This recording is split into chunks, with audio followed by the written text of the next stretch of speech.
Depuis plusieurs mois, un robot facilite le travail des chirurgiens à l'hôpital André Mignot du Chénet-Rocamcourt. Da2610, c'est son nom à 4 bras articulés qui contrôlent les instruments chirurgicaux. Il est utilisé en urologie, en chirurgie digestive et en gynécologie. Ici, vous placez vos têtes avec 2 écrans qui nous permettent d'avoir la vision en 3D. Il y a 2 joysticks qui nous permettent de contrôler le déplacement des bras du robot et l'articulation de l'extrémité de l'instrument. On appelle ça un robot, mais il est bien évident qu'il ne travaille pas seul. Il est un outil ultime pour augmenter le geste du chirurgien. Ça améliore les processus pour des interventions que l'on réalisait auparavant sous cœlioscopie. En fait, il y a moyen de faire de la cœlioscopie en tenant soi-même les instruments, et c'est ce qu'on fait depuis une trentaine d'années.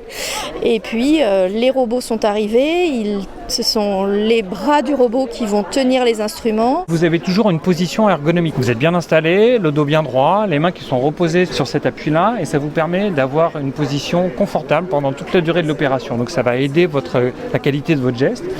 Les gestes sont ensuite légèrement démultipliés et les mouvements que vous faites ici à l'extérieur sont finalement plus amples que ceux qui vont être à l'intérieur et ça vous permet d'avoir comme ça plus de précision. Le robot permet également un meilleur confort pour les patients. L'instrument va bouger autour d'un point fixe, ici au niveau de la paroi abdominale, avec très peu de tension sur la paroi musculaire, ce qui permet de diminuer les douleurs post-opératoires du patient. Une diminution de la durée d'hospitalisation, le patient sort plus tôt parce qu'il va plus vite mieux, mais également ça diminue les saignements au cours de l'intervention. Avec une vingtaine d'opérations effectuées depuis son arrivée en mars dernier, Da2610 est un nouvel outil qu'il faut apprendre à apprivoiser. Les formations se font de différentes façons. D'abord sur le simulateur, donc c'est-à-dire que c'est une sorte de logiciel, une sorte de jeu vidéo. Vous allez commencer à apprendre la manipulation des instruments, la manipulation de la caméra. Vous avez différentes formations de différents niveaux avec du coup des rencontres d'experts et puis des exercices. L'objectif de l'hôpital est de conduire 400 opérations par an, toutes spécialités confondues.